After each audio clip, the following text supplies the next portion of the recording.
And बेटा ये science में चैप्टर 1 चल रहा है और चैप्टर 1 हमारा है केमिकल रिएक्शन एंड इक्वेशन। और लास्ट लेक्चर में मैंने आपको कराया था why do we need to balance chemical reaction. Chemical equation को हम बैलेंस कैसे करते हैं, क्यों करते हैं, उसकी आवश्यकता क्यों पड़ती है, तो वो पूरा हो गया था। अब इस लेक्चर में हम आपको कराते हैं केमिकल रिएक्शन एंड इक्वेशन के टाइप, यानी कि हमारा टॉपिक होगा टाइप ऑफ केमिकल रिएक्शन। अब इसमें हमारा सबसे फर्स्ट पार्ट आता है कॉम्बिनेशन रिएक्शन। अब कॉम्बिनेशन से मतलब आप समझ गए होंगे कि कंबाइन करना, किसी चीज़ को मिलाना। भाई कॉम्बिनेशन का मतलब किसी चीज़ को मिलाना। The reaction in which two or more reactant combine to form a single product, यानी कि दो या दो से अधिक सब्सटेंस को मिलाकर एक नया सब्सटेंस बनाए, यानी कि प्रोडक्ट बनाए। दो या दो से अधिक रिएक्टेंट को मिलाकर एक प्रोडक्ट बनाए तो उससे क्या कहते हैं, कॉम्बिनेशन रिएक्शन। जैसे कोई एक सब्सटेंस है ए, दूसरा सब्सटेंस है बी, दोनों को ऐड कर दिया, ए प्लस बी मिला दिया और उससे बना नया प्रोडक्ट ए बी। तो इस प्रकार हम कह सकते हैं यह रिएक्शन हमारी कॉम्बिनेशन रिएक्शन है। अब एग्जाम्पल की बात करें, जैसे कि बर्निंग ऑफ कोल। अब कोयला क्या होता है, कार्बन। कार्बन को ये सॉलिड स्टेट होती है, अगर बर्न करेंगे तो ऑक्सीजन के साथ बर्न होगा, ऑक्सीजन ही जलने में सहायक है, तो C+O2 एरो क्या बन जाएगा, CO2, और CO2 क्या है, गैस है। तो इस तरह से हमने पहले सॉलिड लिया कार्बन, किसके साथ मिलाया, ऑक्सीजन, बर्न किया हमने उसको और CO2 गैस बन गई। यह रिएक्शन कैसी हो गई, कॉम्बिनेशन रिएक्शन हो गई। Formation of water. वाटर का फॉर्मेशन भी क्या है, कॉम्बिनेशन रिएक्शन है। जैसे कि वाटर के फॉर्मेशन में H2 गैस लिया, O2 गैस लिया और H2O बन गया लिक्विड। यहाँ पर हम देख सकते हैं दो गैस मिलकर एक नया प्रोडक्ट बनाती हैं और वह प्रोडक्ट जल यानी कि लिक्विड बनता है, अर्थात यहाँ पर स्टेट चेंज हो रही है। पहले वाले भी इक्वेशन में भी कार्बन सॉलिड था, O2 गैस था और CO2 भी गैस था। वहाँ भी एक हमने सॉलिड मिलाया, एक गैस, और क्या बनी, गैस बनी। तो इस तरह से ये रिएक्शन कैसी रिएक्शन होती है, कॉम्बिनेशन रिएक्शन होती है। अब हम आगे चलते हैं नेक्स्ट उस पर। नेक्स्ट आगे देखते हैं सेकंड टाइप। सेकंड टाइप होता है डिकम्पोजिशन रिएक्शन। डिकम्पोजिशन से पता चल रहा है किसी चीज़ का डिकम्पोज कर देना। डिकम्पोज माने उसको तोड़ देना, अपघटित कर देना। अर्थात इस इक्वेशन की अगर हम बात करें, in this reaction a compound split into two or more substance is called decomposition reaction. यानी रिएक्शन में कोई एक सिंगल प्रोडक्ट है, एक सिंगल रिएक्टेंट है और वह बढ़ जाता है दो या दो से ज़्यादा प्रोडक्ट में। जैसे एग्जांपल की बात करें, ए को दो कंपोनेंट बी और सी में बांट दिया जाए। जैसे ए एरो B+C, यानी कि ए था रिएक्टेंट और उसको हमने दो प्रोडक्ट में डिवाइड कर दिया B+C में।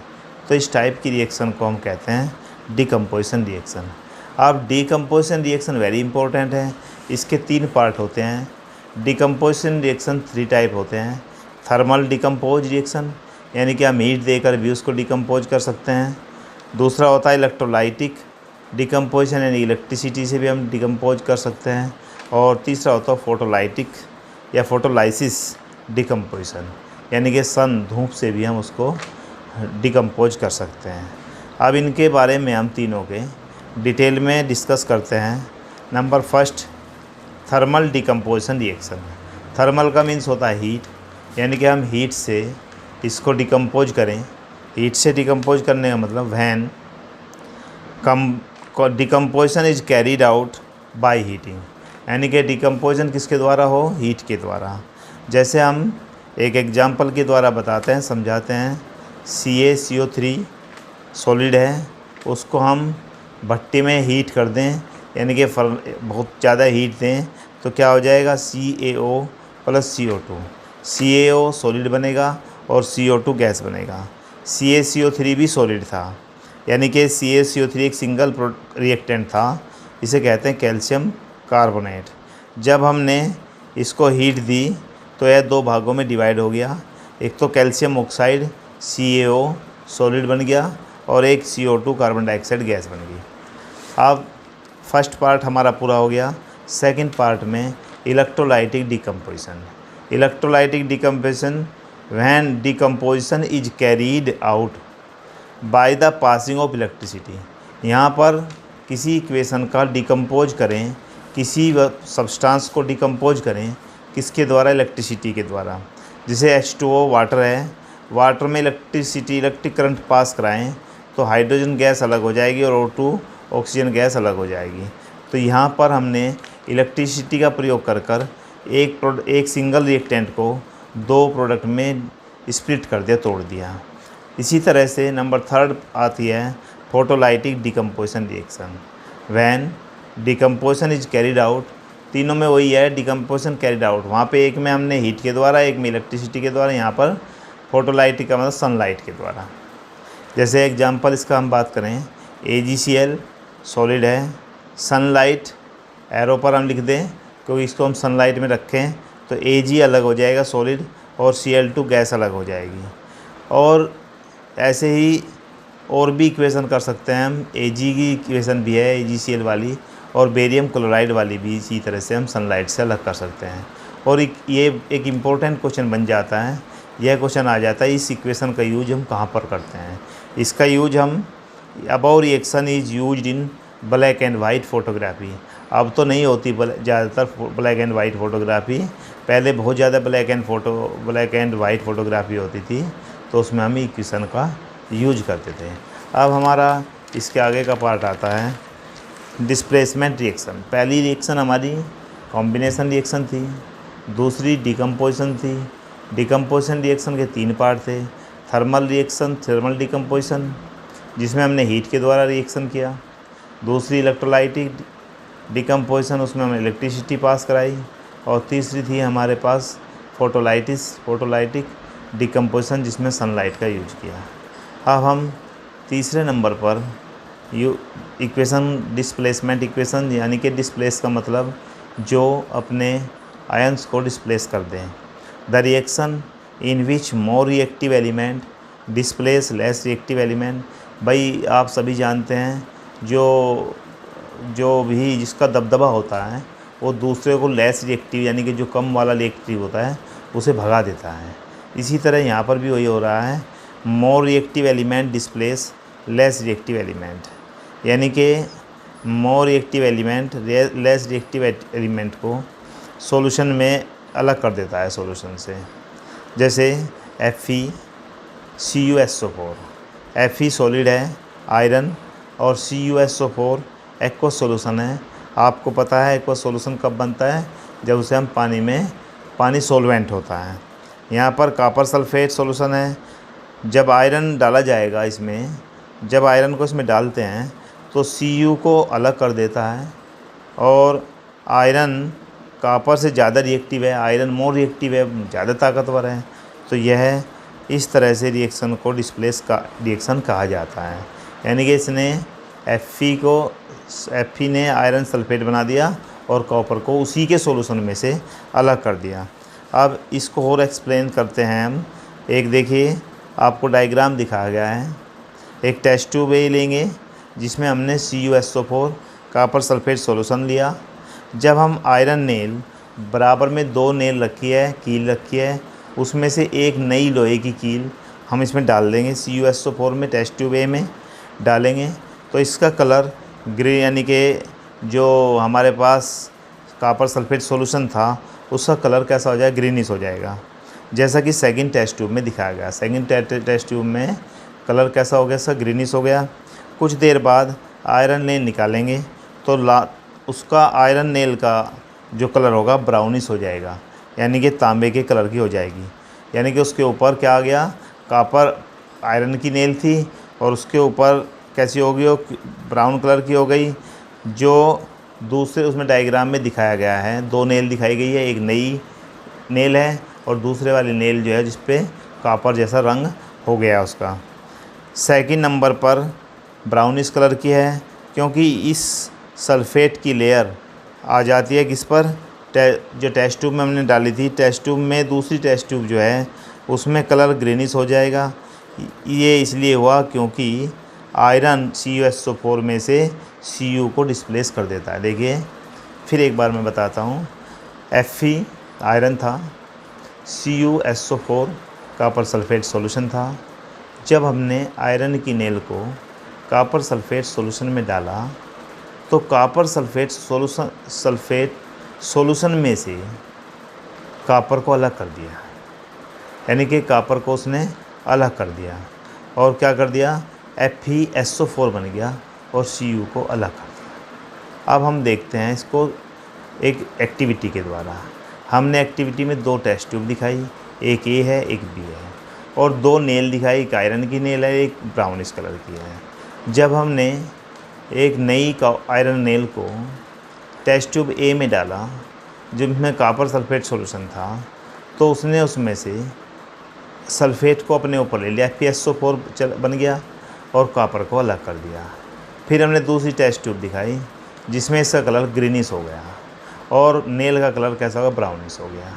तो इससे हमें समझ में आता है इस एक्टिविटी से कि इस तरह से हमारा डिस्प्लेसमेंट रिएक्शन होता है।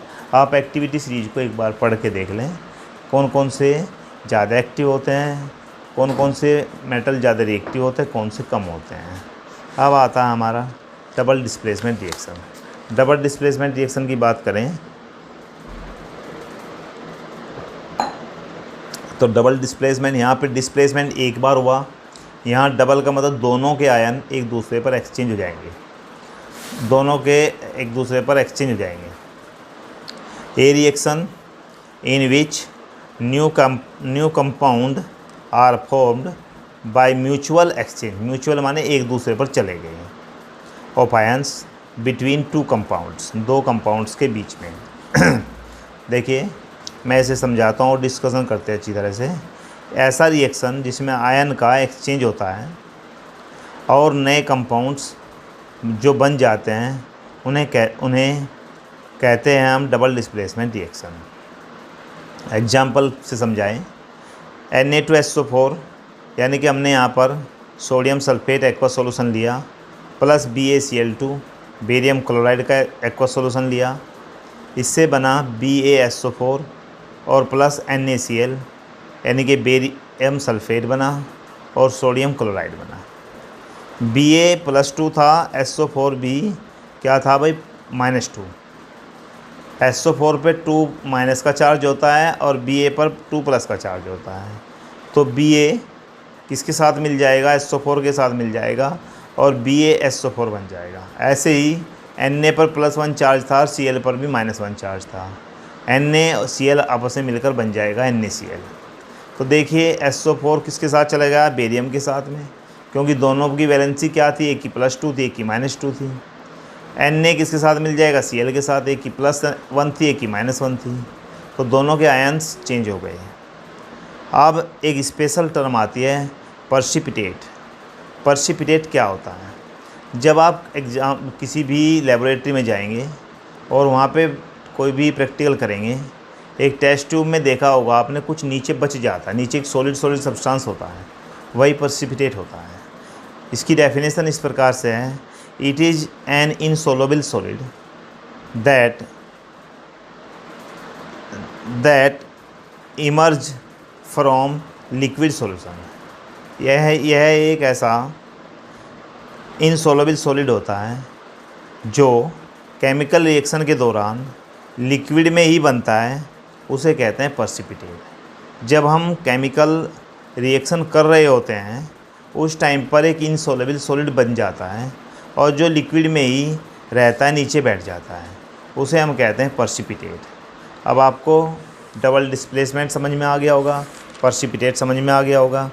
यही हमारी टाइप ऑफ रिएक्शन थी, यानी क्या क्या रिएक्शन थी मैंने बताया। पहले कॉम्बिनेशन रिएक्शन आई, फिर डिकम्पोजिशन रिएक्शन आई। डिकम्पोजिशन के 3 पार्ट हुए, थर्मल डिकम्पोजिशन, इलेक्ट्रोलाइट डिकम्पोजिशन और इलेक्ट्रोलाइट और फोटोलाइटिक डिकम्पोजिशन। उसके बाद आया डिस्प्लेसमेंट रिएक्शन, जिसमें एक आयंस ने दूसरे से आयन को डिस्प्लेस कर दिया। फिर आया डबल डिस्प्लेसमेंट, जिसमें दोनों के आयंस आपस में चेंज हो गए। फिर आया आपका रिएक्शन करते करते लेबोरेटरी में लिक्विड में जो सॉलिड बन जाता है और नीचे बैठ जाता है, वो कहलाता है पर्सिपिटेट आया। अब हम आगे वेरी इंपॉर्टेंट पोर्शन लेते हैं, ऑक्सीडेशन एंड रिडक्शन। अब ऑक्सीडेशन क्या होता है, रिडक्शन क्या होता है। ऑक्सीडेशन में the addition of oxygen to substance, the removal of hydrogen from a substance. दो बातों में से कोई सा भी हो जाए, या तो ऑक्सीजन का एडिशन हो जाए या हाइड्रोजन का रिमूवल हो जाए। जैसे कि आपको नीचे इसमें इक्वेशन दिखाई गई है दो। पहले वाली इक्वेशन है Cu2Cu + O2 एरो CuO। यहाँ पर Cu के साथ H कौन जुड़ गया, ऑक्सीजन ऐड हो गई। तो यह कौन सी रिएक्शन है, ऑक्सीडेशन रिएक्शन। आप इसका एग्जांपल दे सकते हैं ऑक्सीडेशन रिएक्शन में। फिर आपका आता है reduction, the addition of hydrogen. यह तो हाइड्रोजन का, इसका बिल्कुल ऑक्सीडेशन का बिल्कुल उल्टा होता है। Addition of hydrogen in substance, the removal of oxygen from the substance. या तो हाइड्रोजन एडिशन हो जाए या ऑक्सीजन का रिमूवल हो जाए। दोनों के एग्जांपल देखिए। पहला एग्जांपल मैंने बता दिया, 2Cu + O2 एरो 2Cuo। यहाँ पर कॉपर के साथ ऑक्सीजन मिल गया और कॉपर ऑक्साइड बन गया, तो इसका मतलब एडिशन किसका हुआ, ऑक्सीजन का। तो ये कहलाएगा ऑक्सीडेशन रिएक्शन। नीचे देखते हैं दूसरी इक्वेशन में, CuO + H2 एरो Cu। यहाँ पर CuO से ऑक्सीजन गायब हो गया, क्या रह गया, Cu। तो ऑक्सीजन का जब रिमूवल होता है तो यह कहलाता है रिडक्शन। यहाँ पर रिडक्शन हो गया। और H2 में ऑक्सीजन ऐड हो गया तो यहाँ पर बन गया H2O। H2 क्या बन गया, H2 का क्या हो गया, ऑक्सीडेशन। तो यहाँ पर इस रिएक्शन में हमने आपको दोनों के एग्जांपल दिखा दिए, ऑक्सीडेशन का भी और रिडक्शन का भी।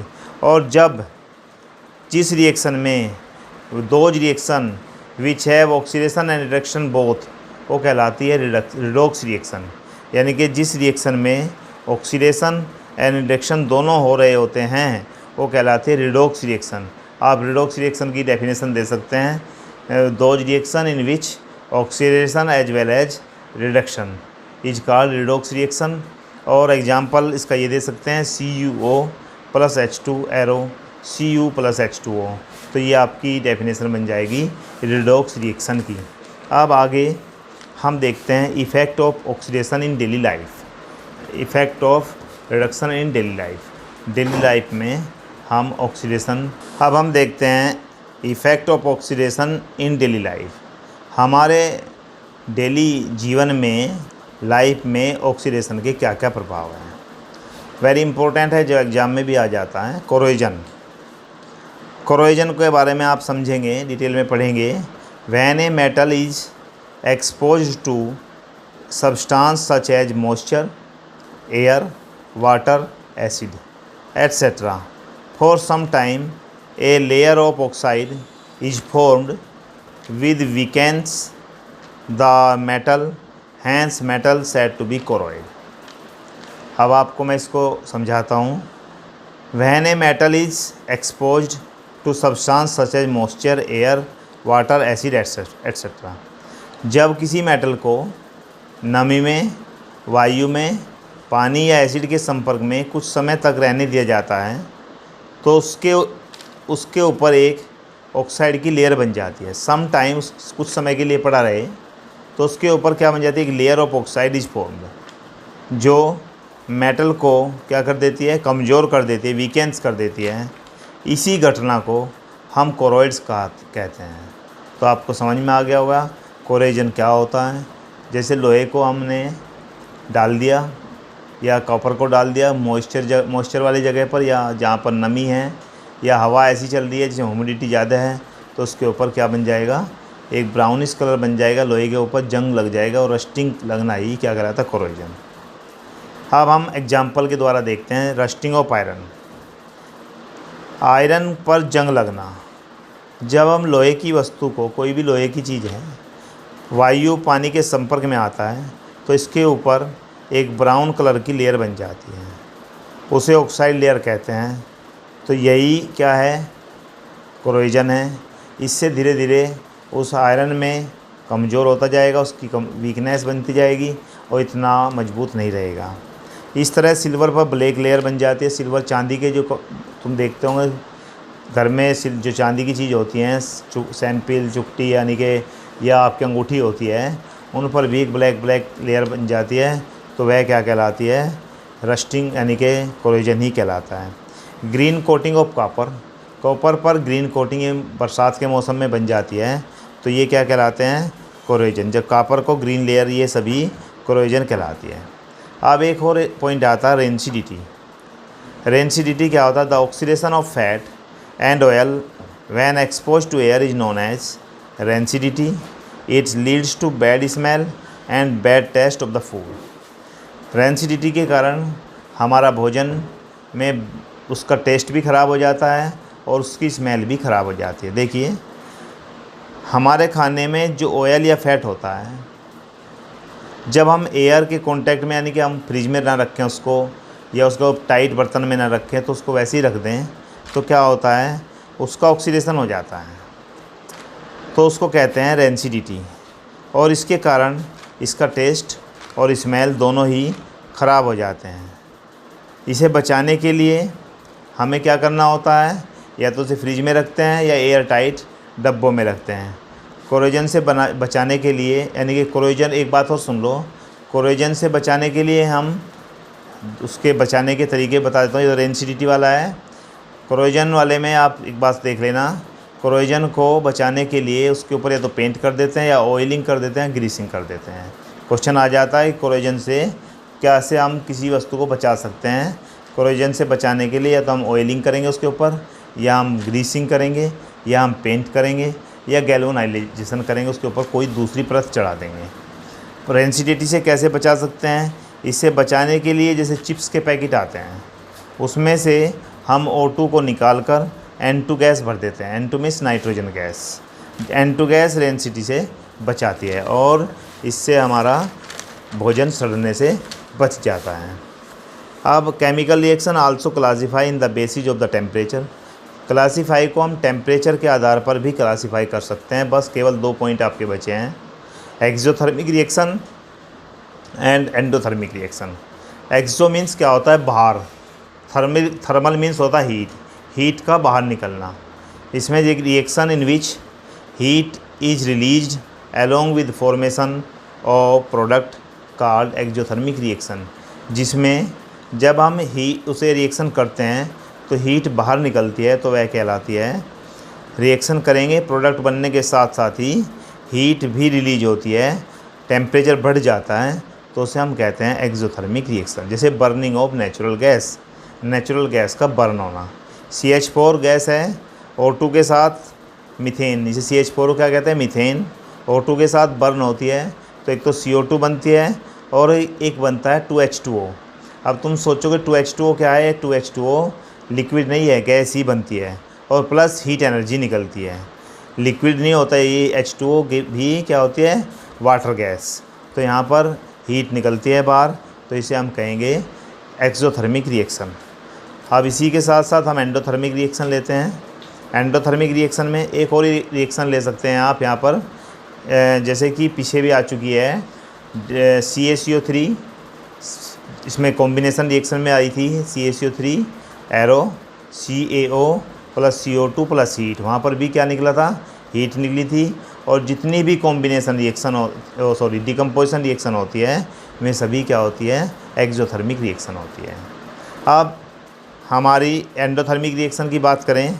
एंडोथर्मिक रिएक्शन में the reaction in which require energy in the form of heat, light, electricity. Heat की, लाइट की और इलेक्ट्रिसिटी की आवश्यकता पड़े उस रिएक्शन को पूरा करने में, तो वो कहलाती है एंडोथर्मिक रिएक्शन। यानी कि ऐसे रिएक्शन जिसको पूरा करने के लिए एनर्जी की आवश्यकता पड़े, और एनर्जी कौन सी एनर्जी, हीट, लाइट और इलेक्ट्रिसिटी, तो वे कहलाते हैं, हम उन्हें कह सकते हैं एंडोथर्मिक रिएक्शन। इसमें हमने एग्जाम्पल की बात करें तो मैंने अभी डिकम्पोजिशन के 3 पार्ट कराए।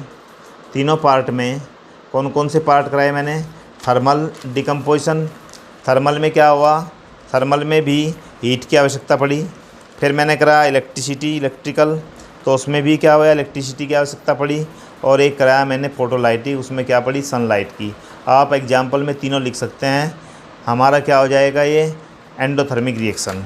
और जो हमारा एक्सोथर्मिक है, एक्सोथर्मिक में हमने जो थर्मल वाली है, थर्मल वाली में क्या था, हीट की आवश्यकता पड़ी थी। थर्मल वाली भी क्या होती है, डिकम्पोजिशन, CaCO3 एरो हीट लगा ऊपर लिखें तो हीट की आवश्यकता पड़ी। ये भी कैसी होती है, एंडोथर्मिक होती है, जिसमें हीट की आवश्यकता पड़ती है। और तुम्हारी जो एक्सोथर्मिक होती है, एक्सोथर्मिक में आप इसको ले सकते हैं, जिसे कार्बन को ऑक्सीजन के साथ मिला, CO2 बना और हीट बनती है। तो जितनी आपकी कॉम्बिनेशन रिएक्शन होती है वे कहलाती है एक्सोथर्मिक रिएक्शन। इस तरह से ये चैप्टर हमारा पूरा हो जाता है। आप इस चैप्टर को एक एक चीज़ पढ़ें ध्यान से और इसको लिखें अपनी कॉपी पर, जब भी आपके एक्सरसाइज क्वेश्चन हो पाएंगे। थैंक यू बेटा।